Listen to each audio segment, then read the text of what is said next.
mencipta ini roket. Dia bilang, I read books.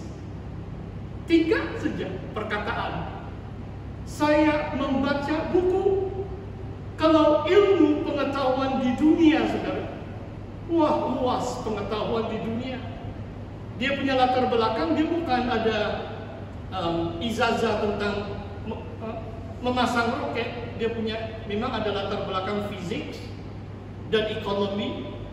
Kemudian menurut cerita Elon Musk itu, hari yang kedua dia ambil kedokteran, dia berhenti sebab dia sudah pandai menciptakan. Apa guna banyak belajar kalau sudah pandai buat syarikat dan macam-macam. Saudara, maksud saya ceritakan ini adalah, saudara, di dunia ada hikmat, ilmu dan pengetahuan. Tetapi kalau secara rohani langsung tidak bermanfaat tanpa penyertaan Roh Allah. Bukan gagah, bukan perkasa, tetapi oleh Rohku, kata Tuhan dalam Zakaria 4. Jangan kita terlalu bangga dengan perkembangan dunia yang sekarang. Sebenarnya kita semua menikmati, kan? Saya boleh saksikan bagaimana teknologi dunia membantu saya. Mungkin dalam PKP yang pertama, komputer Apple saya tiba-tiba rosak. Saya bawa 1 bulan, saya bergumul, saya bawa pergi itu kedai, dibilang 2.200 baru boleh bikin. Saya bergumul lagi 1 bulan. Tapi kemudian saya nampak satu komputer, bukan yang komputer yang kamu lihat sekarang lah. Oh, murah, di bawah 2.000, saya beli. Nah, itu yang 4 gig RAM dia, memory dia pun kecil saja. Jadi saya beli. Dan saya mesti tambah lagi itu Microsoft yang 2019 400 lebih ringgit. Itulah kamu lihat slide pasta itu cantik-cantik. Sebab saya gunakan ini alat-alat yang terkini. Maksudnya, saudara, kita nikmati segala perkembangan modern secara sains dan teknologi. Dan setiap handphone yang kita pegang itu merupakan komputer. Ada kuasa yang melebihi apapun yang kita lihat 15 tahun yang lalu. Jadi kita hidup dalam satu zaman yang serba canggih, serba modern. Tetapi, saudara, jangan lupa, tanpa panggilan Tuhan, tanpa urapan Tuhan, gereja itu tidak akan bertumbuh. Jangan kita terlalu megahkan pengetahuan yang ada di dunia sekarang. Saudara, saya mau membawa saudara lihat kembali dengan Efesus bab yang ketiga.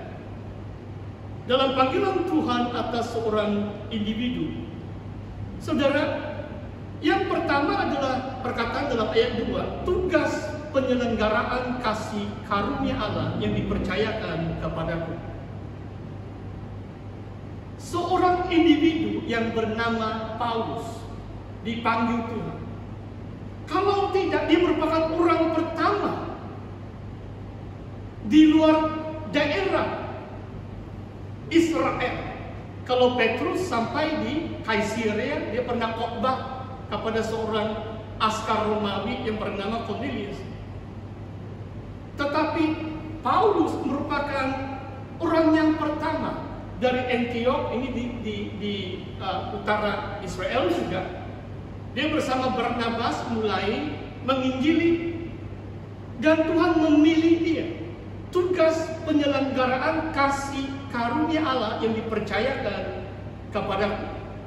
Ayat yang ketiga, bagaimana rahasianya dinyatakan kepadaku dengan wahyu. Oh, saudara, panggilan Tuhan atas seorang individu, khususnya apalagi pemimpin utama, mereka harus menerima rhema. There is still more light in God's word. Kalau dalam bahasa Inggris, masih lagi ada terang baru di dalam firman Tuhan.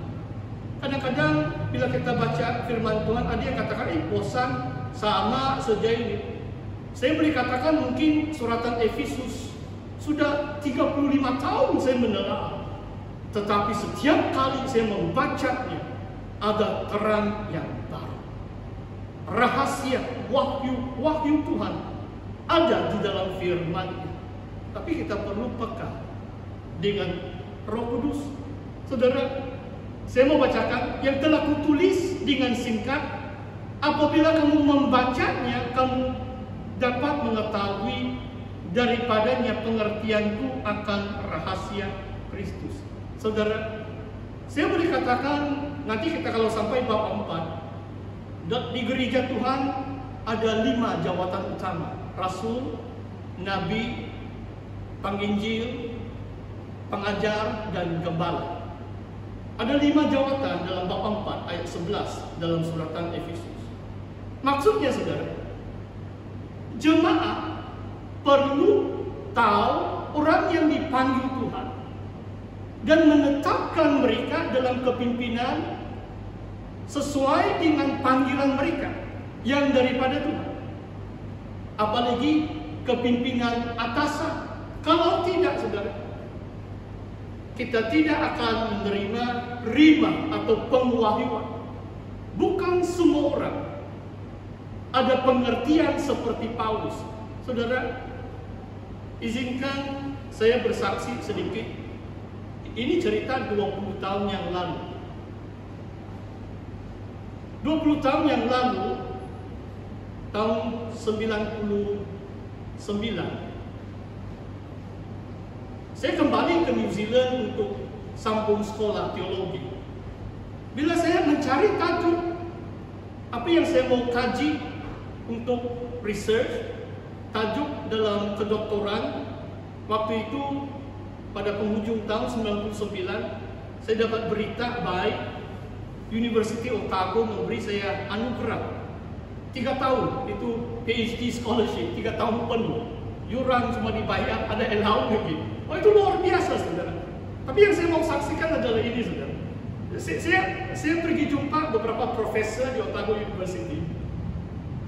Dan mungkin ada 2 orang yang coba, bila saya mereka tanya, apa kamu punya tajuk? Saya bilang kitab Wahyu.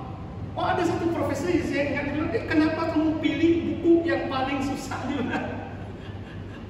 Dia coba nasihat dengan saya, PhD kalau tajuk yang senang pun belum pasti lulus. Kamu pilih lagi kitab yang paling susah. Ini menurut seorang profesor di Otago University. Dia tidak mau menggalakkan saya research dalam kitab Wahyu. Wah, tapi hati saya berkobar-kobar. Kalau diberi anugerah 3 tahun, kitab-kitab yang lain, bukan juga saya mahir sangat, tapi kitab Wahyu waktu itu saya betul tidak tahu. Itulah saya berdoa kepada Tuhan bahwa kalau 3 tahun supaya saya tidak bosan belajar, saya mau menyelidik lagi kitab Wahyu. Tapi sangat mencabar. Dan saya percaya karena panggilan Tuhan atas saya. Saya percaya Tuhan memilih, Dia menyatakan rahasia akhir zaman yang saya tulis dalam buku yang sudah diterbitkan 15 tahun yang lalu.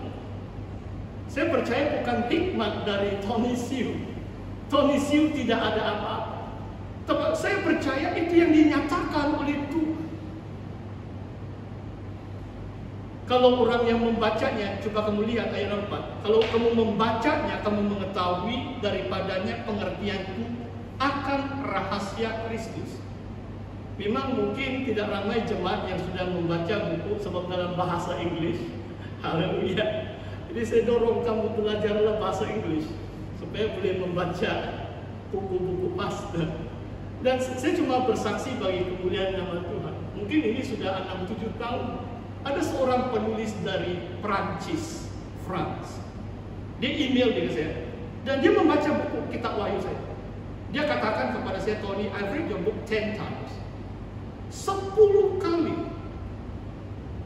Dan ada bekas pelajar saya yang pernah mengikuti 2 kali saya mengajar kitab Wahyu dalam Trinity. Seorang sekarang dia sudah menetap di US. Dia masih dia follow saya di Instagram.